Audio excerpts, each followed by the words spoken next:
سلام علیکم ارادت، خیلی مخلصیم. قراره که یه تکنیکی بهت یاد بدم که هر شیئی، لوگویی، متنی، هر چی که دوست داشتی رو بندازی تو ویدیوت، خیلی تمیز ریل درش بیاری، اصلا کارفرما دید کیف کنه. الان ببین، ما اینجا یه لوگو داریم، یه دونه هم تصویر اصلی داریم. من یه دونه شیفت ای که بزنم میخوامش بشه.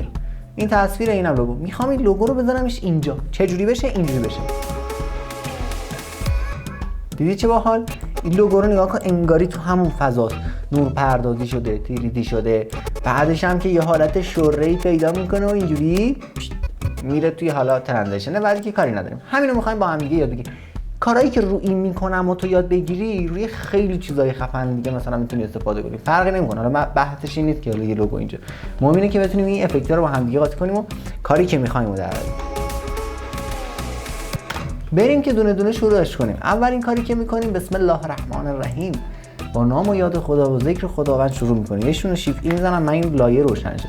اولین کاری که میکنیم بچه‌ها اینه که باید اینو بذاریمش توی اون لوکیشن. اینو انتخاب میکنم، اینجوری کوچیکش میکنم، با افکت موشن اینو اینجوری میذارمش اینجا. اینو نه، تو انتخابش کنیم اینجا، اینجوری میذاریمش اینجا. آقا میگیم که میخوایم اینجا باشه. خب کار بعدی که بچه‌ها باید انجام بدیم، میایم اول ویدیومون. خب و چی کار میکنیم؟ روی موشن این کلیک میکنم. این باید ترک بشه دنبال این محیطی که داریم. یعنی خب یه حرکت ریزی دوربین من داره، اینم باید این حرکت ریزه رو به خودش بگیره. خب حالا توی افتر افکت ما اینو میزنیم توی ترک موشن، خودش میگیره و میره. مثلا اگه اونجا قراره این کاری که الان انجام میدیم مثلا توی 2 دقیقه انجام بشه، ما اینجا توی مثلا 3 دقیقه 4 دقیقه انجامش میدیم توی پریمیر. یکم باید دستی اینو ببریمش جلو، ولی خب داریم تو پریمیر انجامش میدیم، فرقی نمیکنه داداشم. یه موقع هست میگه نه داداش من دوست ندارم، حوصله‌شو ندارم، برم همونجا انجام میدم. ببین من انگل پوینتمو برام دارم میارمش اینجا. خب این خاموشش میکنم و روش کلیک همینجوری که در حالت انتخابه اینو میزنمش که این انگل پوینت اینجا باشه.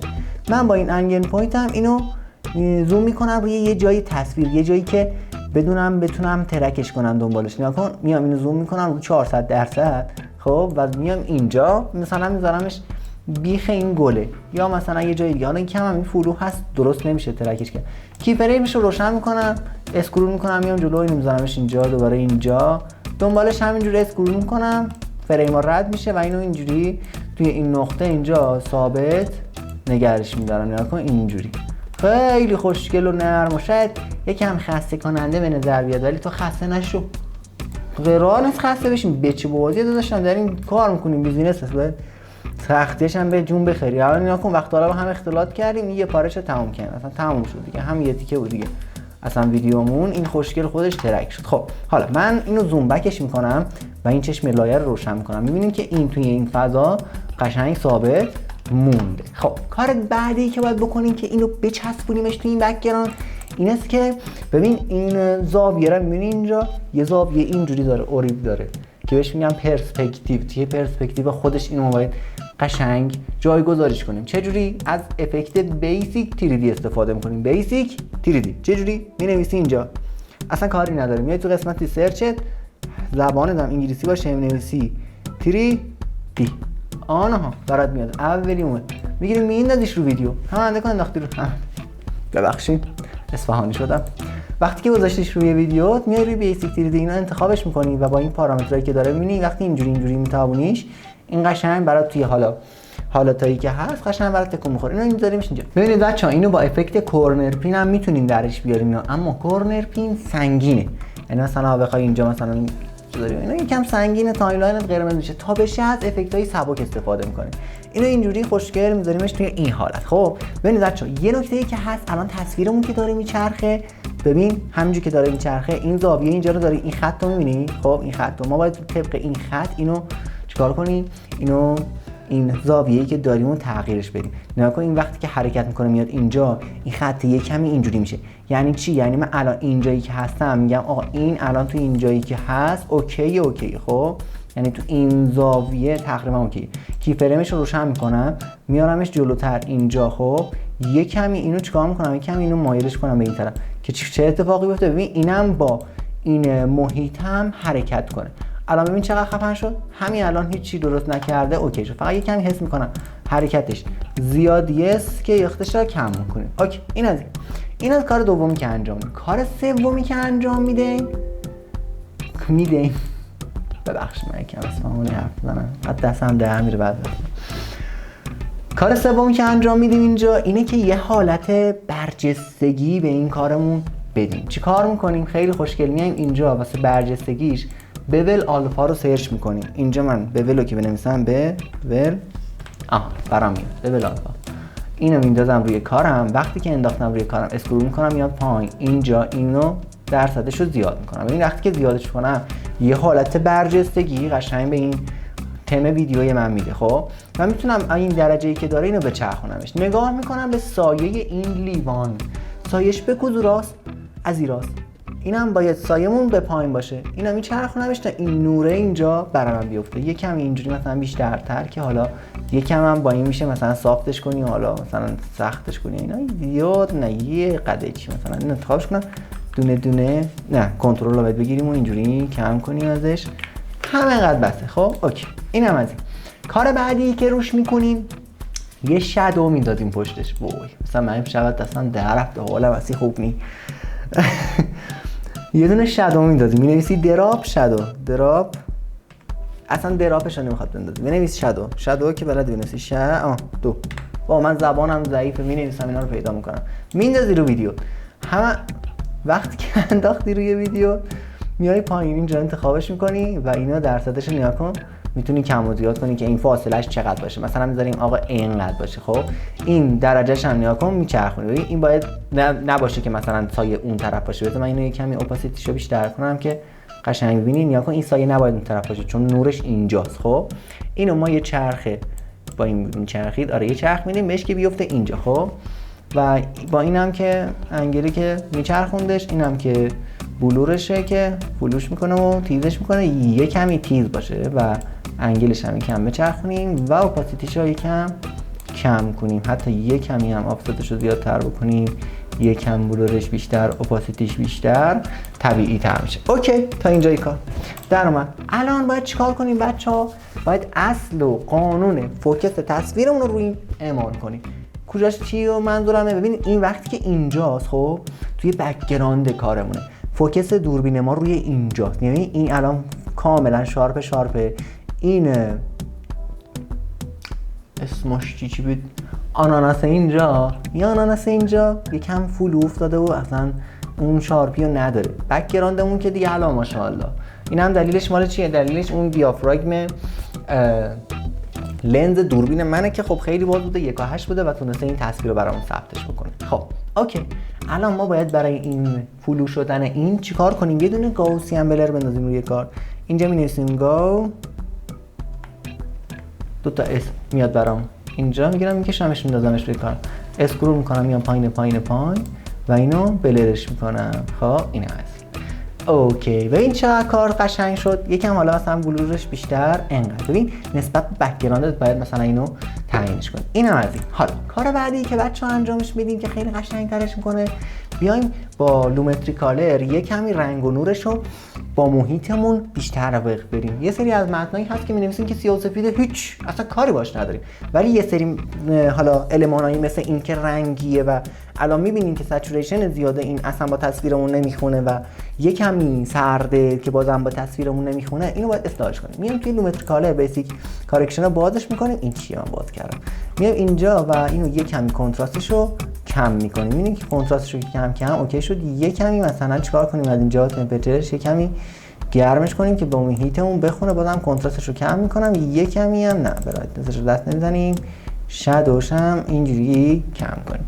یه کمی با تصویرمون بیشترتر بچه‌ها مخلوط میشه اینجوری. حالا کم زیادش کردم. اوکی اینم از این. حالا آقا این کلا اصلاح رنگی که کامل زدیم. حالا میخوام بیام چیکار کنم؟ میخوام بیام این نوری که الان داریم، این یه طرف لوگوم نورش باید بیشتر از اون طرفش باشه که یکم بازم طبیعی تر بشه. مثلا اینو نگاه کن، اینو میبینی اینجا آناناس رو اینجاش خیلی نورش زیاده، پشتش تاریک افتاده. این هم دقیقاً یه همچین اصلی رو میخوایم روش پیاده کنیم. چه جوری؟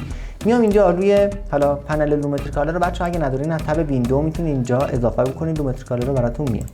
بیام روی اینجا که نوشته FX لومتری کالر، یه دونه اد لومتری کالر میزنم، یعنی دو تا دونه لومتری کالر میفته روی لایم. نگاه کن بیام پایین یه دونه لومتری کالر که همین الان اصلاح رنگش رو روش زدیم که قبل و بعدش رو ببینیم، یکی دیگه که من ادش کردم تازه.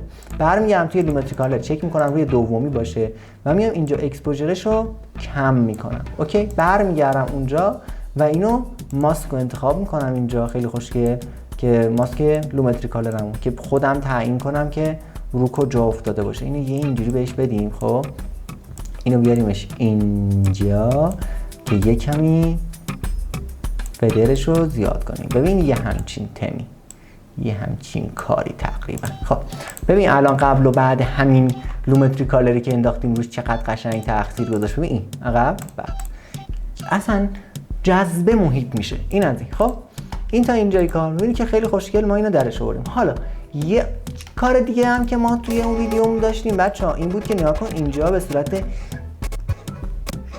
خودمونی بگم شوره میزنه میریزه پایین. چه جوری حالا این شوره رو درستش بکنیم ما توی اینجا؟ خیلی خوشگل. میام اینجا اوکی، یه دونه کپی رو کارم میگیرم میذارمش بالا. افکت چی رو میندازم بچه‌ها روش؟ ویو وارپو من میندازم روی کارم. اینجا مینویسم واو و با اون و باید یکیشو بنویسیم و اینا رو پریستا رو که ببندیم میادش. اینو ساشه ویو وارپ میندازم روی کارم. خب ویدیو هم از هر جایی که مثلا میخوام باشه از اینجا مثلا باشه کاتش میکنم میذارمش اینجا. اوکی، میبینید که بچه‌ها یه کمی این جا به جا شده. این جا به جا شدن و اینا رو میتونید چه جوری درستش کنیم؟ میام این ویو وارپ همو بچه‌ها بیارینش مثلا توی حال جزء افکت‌های اول که نه این کارو نکنین. یکم کار جالبی. انگل پوینتش رو یکم اینو چیکار کنین؟ اینجا به جا کنین، بچسبونینش، بذارینش دقیقاً میکسی همین. خب الان تقریبا فکر کنم یکی شدن با هم دیگه. آره تقریبا یکی. اوکی کاری نداریم. میام اینجا بچه‌ها ویو وارپو نگاه کنین. این ان میزان حالا ویپیه که داره. اگه وقتی صفر باشه نگاه کن این صفره و من اینو میذارمش روی صفر. یه دونه کی فریم براش میذارم اینجا اول کاریه. خب و میام تقریبا مثلا این آخرای کار اینو میزانشو چیکار میکنم؟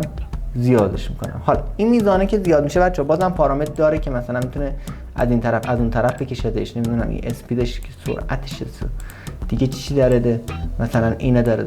آها یه نکته بچه‌ها الان اینجا ما بهش برخوردیم. نگاه کن بچه‌ها این ویوی که من انداختم روش نگاه کن اینجا رو این خیلی شارپ شد. یعنی این حالت اینجوریه شارپ شده. دلیلش چیه بچه‌ها؟ دلیلش اینه که این ویوی که من گذاشتم بعد از گاوسیان بلرمه. یعنی چی؟ یعنی گاوسیان بلر روی این ویو وارپ اعمال نمیشه. من اینو بگیرم بکشمش بذارمش این بالا درست میشه.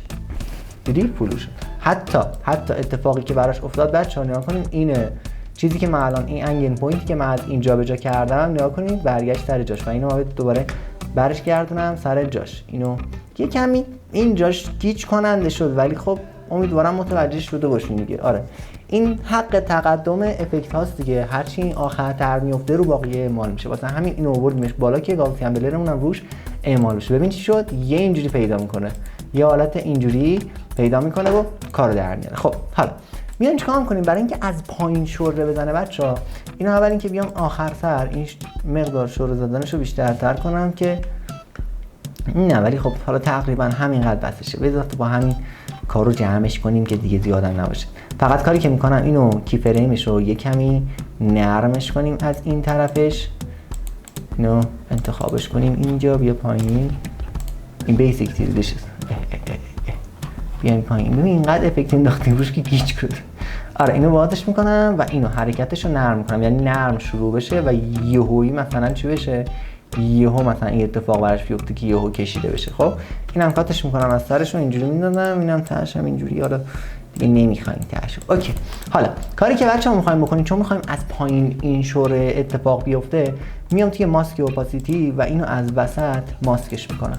خب اوکی خیلی خوشگل و راحت و شیک و مجلسی و بعد میام فدرش رو زیاد میکنم که محو بشه دقیقاً توی لوگو. ببین چی شد؟ چه اتفاقی میفته الان از اینجا که شروع میشه نگاه کن. ببین خب این تیکه که میخوره رو برای اینکه این تیکه بچه‌ها نخوره کاری که میتونین بکنین اینه که اینو یکم بگیرین بکشین یه دونه دو تا کی فریم بهش بدین که این خیلی نرم این اتفاق براش بیفته. بعدم شروع میکنه نگاه کن به شوره دادن. خب من یه دونه رندر از این بگیرم قشنگ براتون پخش کنه و ببینید نتیجه چی شد. نگاه کن دیدی چی شد؟ یه کمی قشنگ این شوره اتفاق افتاد. خب اینم از این. خیلی خوشگل میتونین حالا از افکت بازی کنید. دیدی که اصلا 4 تا دونه افکت من براشتم چیکار کردم؟ 4 تا دونه چند تا افکت شد. اینا رو همه رو که با هی رو هم دیگه حساب بکنی اینم هی برات سیو من سیو میگیره. ببین یه دونه بیسیک 3D انداختیم این اینجوری به چرخه، یه دونه ببل آلفا انداختیم برجسته بشه، یه دونه دراپ شادو انداختیم پشت سرش قشنگ تاریک بشه و اون شادو رو پیدا بکنه، یه دونه گاوسیان بلر انداختیم که فلویی که روی حالا اصل فوکس دوربین هست اعمال کنه، یه لومتری کالر همخون بشه با کار و یه دونه هم لومتری کالر دیگه واسه اینکه این سایه رو درستش بکنیم. بعد یه دونه کپی دیگه ازش گرفتیم گذاشتیم بالا و حالا یه دونه ویو وارپ گذاشتیم که بتونیم این حالت شره زدن رو شره زدن. چرا این کلمه رو من میگم آخه؟ حالا تو کامنت بچه‌ها هم بنویسن شره نکنین این کارو، خوب نیست. خب آره اینم از این. دمتون گرم، امیدوارم که لذت برده باشین.